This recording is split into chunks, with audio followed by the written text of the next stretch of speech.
1 week na lang kapin mahumana ang Ramadan, so sayo ko nagmata karon kay naglimpyo ko aning kusina kay para makita sa ako ang amo ang akong pagkabuutan. Pakitang tao ta ba kay dool na ang Eid Mubarak kay para mahatagan ta og hadiya nga pinakadako nga 1 riyal.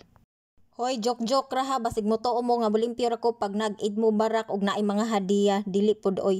Bisan way hadiya og Eid Mubarak og walay event, mulimpyo gid ta sa tibuok balay kay kita nalay maulaw kay ang atong amo dili gid mo sugo og dili gid manghimas kung naabay mga abog ang kusina og ang sala.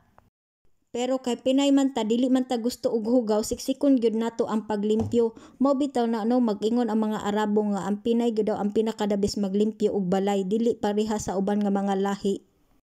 Mao nang magkaingon siya nga ang mga Pinay dabis kay mo limpyo og balay, alang-alang gigamitan nako na siya og mindset, gitungtungan nako na siya og galon kay para lang makita tong hugaw didto sa sulod, kay para lang makaingon siya nga naglimpyo gid ko. Pero sa tinud-anay lang gipatingog-tingog ra na nako na mga baso, gipangtuwad-tuwad kay para makaingon siya nga naglimpyo ko, kay nara na siya sa sala, naminaw ra na sa kuha kung unsa akong gihimo diri sa kusina.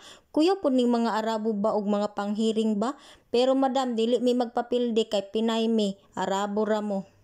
Kung sa Pinas wala nagturok ang imuhang mindset, pag abot nimo diri sa abroad magturok gyud, kay kung dili nimo pa andaron na imuhang pagka-mindset ay na ikaw jud ang luoy. Kung gusto ka madali ra imong trabaho ug dili mahago ang imong lawas, gamito nimo si mikos-mikos, ing-ana lang ang imong himuon ba.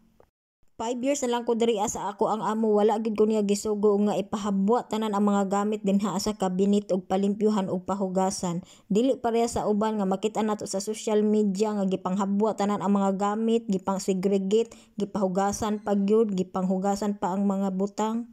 Pero kita nga mga babae dili gyud nato makaya nga ang balay nato hugaw, mangita gid tagwe nga makalimpyo gid ta og maka-general cleaning gid ta tibuok balay nato.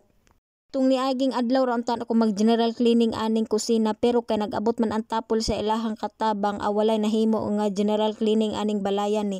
Karon ra nako nahuna-hunaan nga mag-general cleaning kay hapit na mahuman ang Ramadan. Kay pagkahuman sa Ramadan balik eskwela na pud ni sila, so wala na tay time nga mag-general cleaning kay mag-focus na ta atong mga estudyante.